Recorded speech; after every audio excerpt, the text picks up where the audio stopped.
આજે આપણે બનાવીશું ઈડલી। તો સ્વાગત છે તમારું મારા કિચનમાં। જય શ્રી કૃષ્ણ બધાને। તો ઈડલી આપણે એકદમ સુપર અને સોફ્ટ બનાવીશું અને ટેસ્ટમાં તો બેસ્ટ। એના માટે આપણે પહેલા ખીરું બતાવીશું કે કેવી રીતે આપણે ખીરું બનાવવાનું છે અને પ્રોપર રીત બતાવીશું।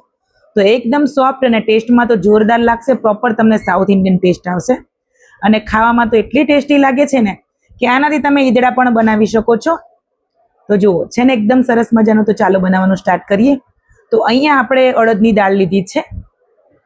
તો એક વાટકો આપણે જે વાટકાથી માપ લો તમે એ જ વાટકી હોય અથવા તો મેઝરિંગ કપ હોય, તમે કોઈ પણ યુઝ કરી શકો છો, પણ મેઝરિંગ કપ દરેકના ઘરે અવેલેબલ નથી હોતા, એટલા માટે મેં અહીંયા વાટકીનું માપ બતાવ્યું છે। તમારે જે પ્રમાણે બનાવો હોય એ પ્રમાણે બનાવવાનું। તો અહીંયા મેં મોટો વાડકો લીધો છે, તમારે જે વાડકી લો એ પ્રમાણે બનાવવાનું। તો 2 વાટકા મેં અહીંયા ચોખા લીધા છે અને 1 વાટકી મેં અહીંયા અડદની દાળ લીધી છે। બંનેને સરસ 2 પાણીએ ધોઈ અને સાફ કરી લેવાના છે અને પછી આપણે થોડું હલકું ગરમ પાણી હોય એમાં આપણે 4 થી 5 કલાક માટે આપણે એને ઢાંકીને મૂકી દેવાના છે અને 1 ચમચી આપણે મેથી દાણા એડ કરીશું।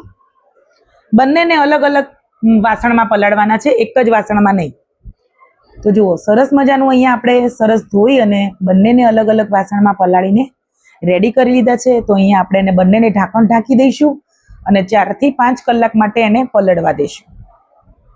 તમે જુઓ 4 થી 5 કલાક થઈ ગયા છે, તો આપણે ખોલીને ચેક કરીશું।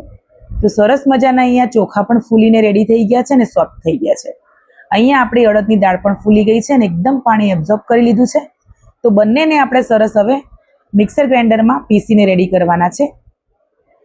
તો અહીંયા પહેલા આપણે ચોખાને પીસી લઈશું। અહીંયા આપણે ખાટું દહીં એડ કરવાના છે, જો તમારી પાસે મોળું હોય તો પણ તમે કરી શકો છો। તો બેટર સરસ રેડી થઈ ગયું છે પીસીને। અહીંયા આપણે અડદની દાળ પણ પીસી લેવાની છે। આ રીતે આપણે પ્રોપર ખીરું બનાવીને તો ખૂબ જ સરસ ટેસ્ટી એવી ઈડલી બનીને તૈયાર થાય છે, એકદમ સોફ્ટ એવી અને ફૂલેલી।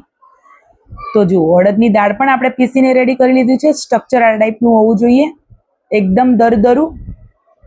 તો બંને દાળ અને ચોખાને પીસીને આપણે રેડી કરી લીધા છે ને એક જ વાસણમાં સરસ આપણે મિક્સ કરીને સરખા હલાવીને એક સરખા કરવી લેવાના છે। અહીંયા આપણે એને ઢાંકીને ઓવરનાઇટ રાખવાના છે, જેથી કરીને સરસ આથો આવી જાય। તો સરસ આપણે ઓવરનાઇટ થઈ ગઈ છે અને આથો પણ સરસ આવી ગયો છે। જુઓ એકદમ સરસ અંદર જાળી પડી ગઈ છે। તો સરસ આપણે એક જ ડાયરેક્શનમાં એને મિક્સ કરી લેવાનું છે। અહીંયા આપણે કોઈ પણ જાતનો સોડા કે ઈનો કોઈ પણ વસ્તુ એડ કરવાની જરૂર નથી, તો પણ સરસ એવી ઈડલી બનીને તૈયાર થાય છે। થોડુંક આપણે ટેસ્ટ પ્રમાણે મીઠું એડ કરવાનું છે। અલગ વાસણમાં બેટર લઈ લેવાનું, જેટલું તમારે બનાવવું હોય એટલું, અને ટેસ્ટ પ્રમાણે મીઠું એડ કરીને સરસ આપણે ઈડલી બનાવીશું।